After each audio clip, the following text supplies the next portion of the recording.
Às vezes a mãe vai lá onde está acontecendo o tráfico para tentar resgatar, tirar o jovem, o filho, e a família tenta isso de modo solitário, mas também a comunidade é responsável pela adolescente, tá? Isso, inclusive, está no Estatuto da Criança e do Adolescente, comunidade, a implementação das políticas públicas, a família, né, o Estado em si, enfim.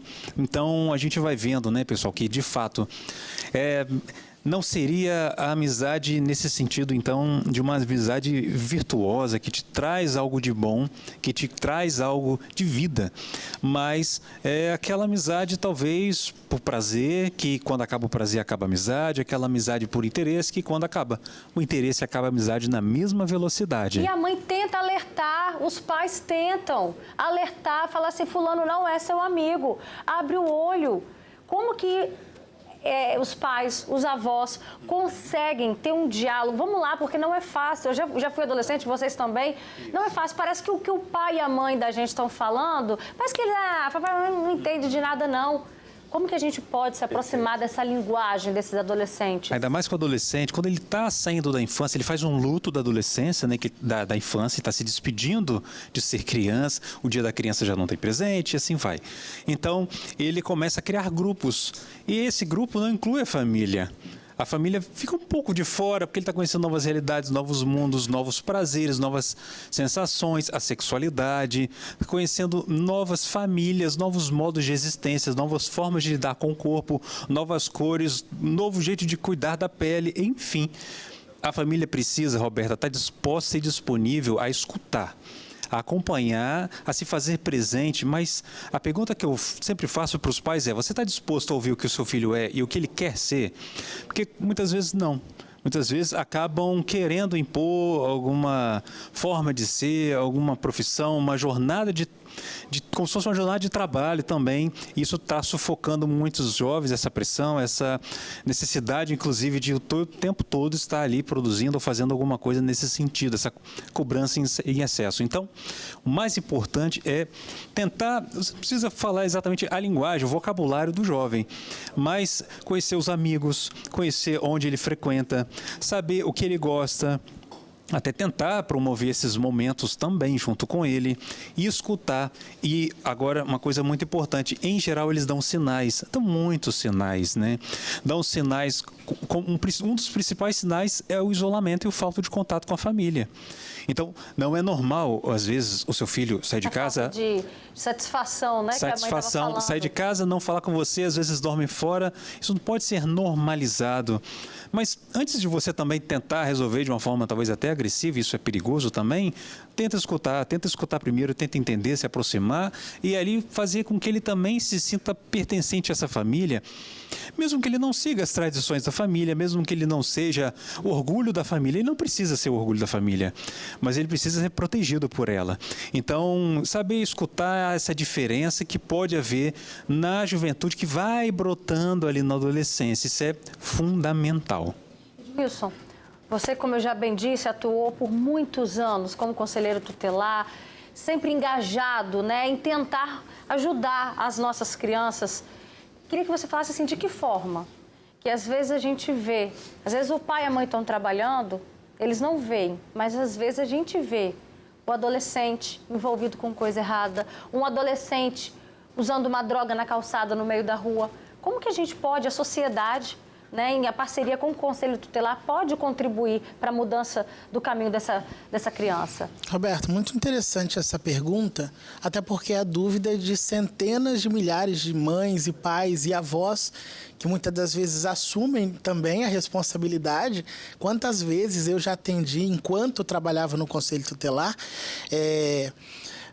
avós, que a criança não tinha nem o pai e nem a mãe como referência.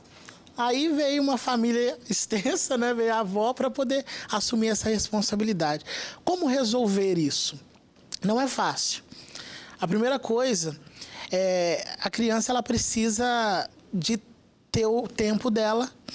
A criança, ela precisa de ser acompanhada dentro do processo de desenvolvimento dela, tanto a criança quanto o adolescente, e requer uma responsabilidade de quem é pai e mãe de verdade.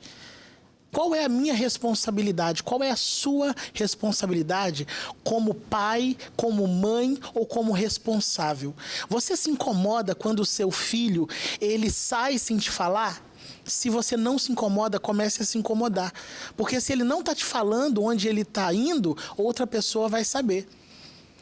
É muito importante esse acompanhamento. A gente ouviu muito bem o colega dizendo sobre a questão do isolamento. Se uma criança, se um adolescente está se isolando, você tem se preocupado o porquê ele tem se isolado? O que está acontecendo dentro da sua casa? A sua presença como pai, como mãe, é muito importante. O Estatuto da Criança e do Adolescente, ele foi criado em 13 de julho de 1990. Mas essa ferramenta, ela trouxe para a gente uma visão muito interessante da responsabilidade que pais e mães devem ter com o filho. E a primeira delas é a preocupação com o meu filho. Antes da criança e do adolescente ser uma responsabilidade do Estado, o Estatuto, a Constituição, apresenta a família como responsável pela criança e pelo adolescente. É quando a família, ela não consegue dar condições, onde o Estado vai criar condições também. É claro, o Estado tem responsabilidade também, criar políticas públicas de assistência, de saúde, de segurança, de educação, mas não isente a sua responsabilidade de se preocupar com as reações no processo de desenvolvimento do seu filho e da sua filha. Olha só o comentário da Lourdes, que participa com a gente pelo Facebook. Ela fala: boa tarde, Roberta. Só a mãe que passou por isso, né, e hoje vê seu filho com 28 anos, sabe o que pensar, né? Sabe muito bem que os jovens não chegam aos 28 anos por experiência própria. E muito interessante, porque a gente vê que eles não têm futuro brilhante, né? Dos casos que a gente mostrou agora, 12 anos... Esse menino está vivo por um milagre de Deus. O outro caso que a gente resgatou a história também, que aconteceu na semana passada, 17 anos, eu conversei com uma outra mulher que estava falando do irmão, né, na faixa de 16 anos.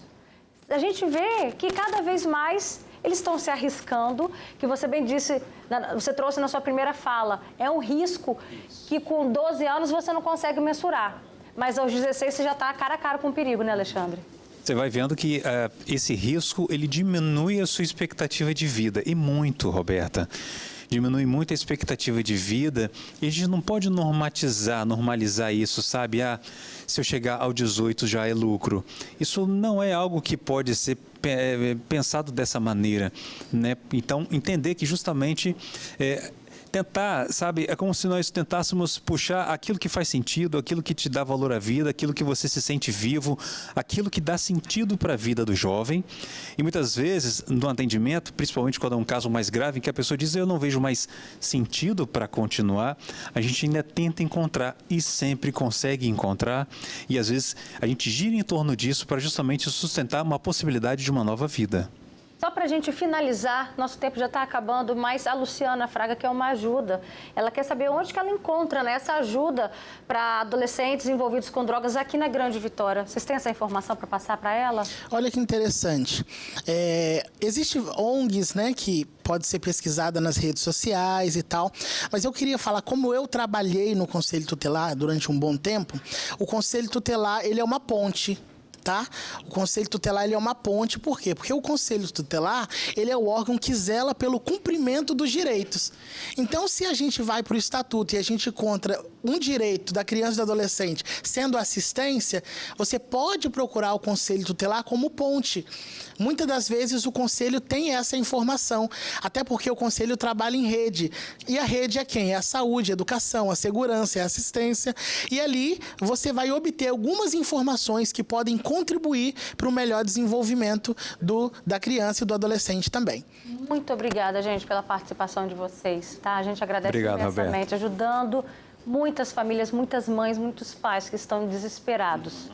E agora a gente vai mudar de assunto. Olha só essa história, que é um verdadeiro horror, gente. Um homem ficou 2 dias numa mata, amarrado, ficou bastante ferido. Vamos ao vivo com a Suelen Araújo, que vai trazer mais detalhes desse caso triste pra gente, né, Suelen? Boa tarde. Terrível, Roberta. Boa tarde para você, boa tarde para o pessoal de casa. Esse homem foi encontrado em cima de um galho bem fininho, quase se rompendo.